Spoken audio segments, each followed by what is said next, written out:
All right, so today is D-Day, sort of, making a video about the lever argument.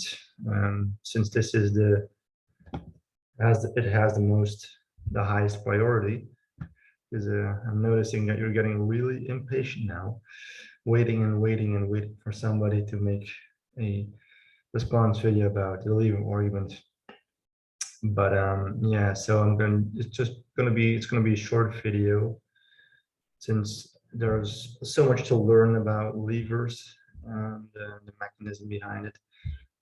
So right now I'm just gonna once again share what comes into mind first, just really simple thoughts.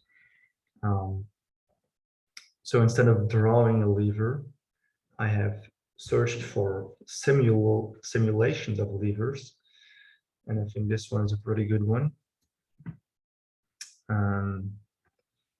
Where is the toolbar? Oh, there it is. So we have a lever, and we can change the position of the fulcrum here.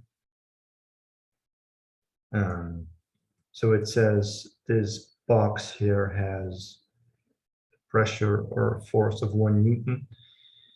And in order to balance it, I have to apply here a force of 1 Newton. It will oscillate, and then 1 Newton versus 1 Newton. So this is actually the weight. This could be 1 kilogram, and I have to apply a weight of 1 kilogram to balance it out. Now there is a graph here. This is the amount of Newton, the pressure, the force, and this is the distance. So now let's change the fulcrum with a ratio of 2 to 1. So this is twice the distance as this. So now in order to balance it, I have to apply 2 times the force, 2 times the work. So let's see if I do this, so I can make it oscillate. So now the distance, so this one starts here.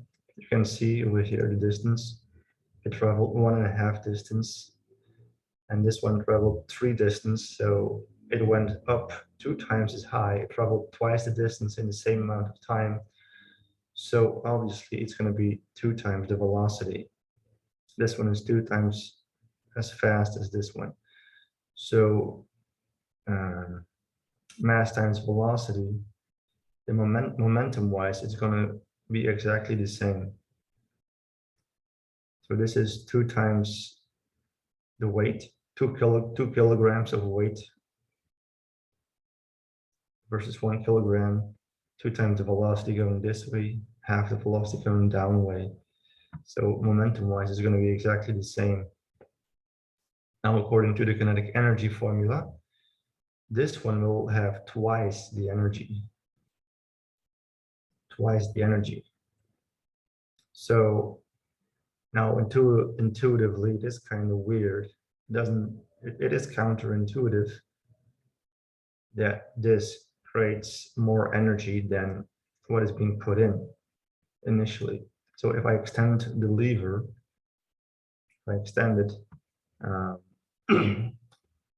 and put this weight 2 times, again, twice as far over here, but half the weight, then it will produce, again, 2 times the energy. And again, if I extend the lever twice as far again, and half the weight again, it will be, again, 2 times the energy. So theoretically, if I have a very long lever and I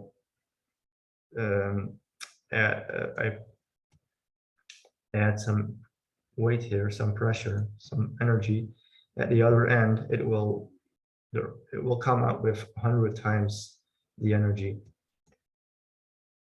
And so how is that possible?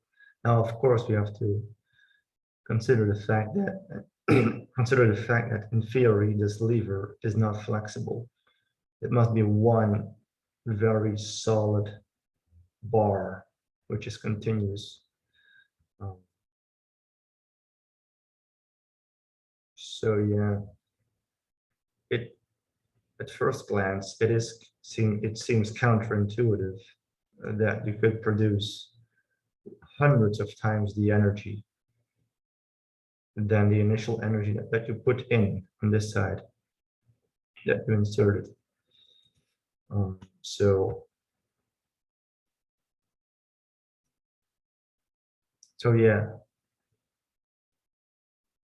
for me right now, I can't figure it out as well. Doesn't seem to make sense. So I think it is a good example of a counter argument. This seems to contradict the kinetic energy formula, but I will study more about levers. Yeah, I'm gonna do that because right now my thinking about it right now is way too simplistic, and I have to learn a lot more about it. But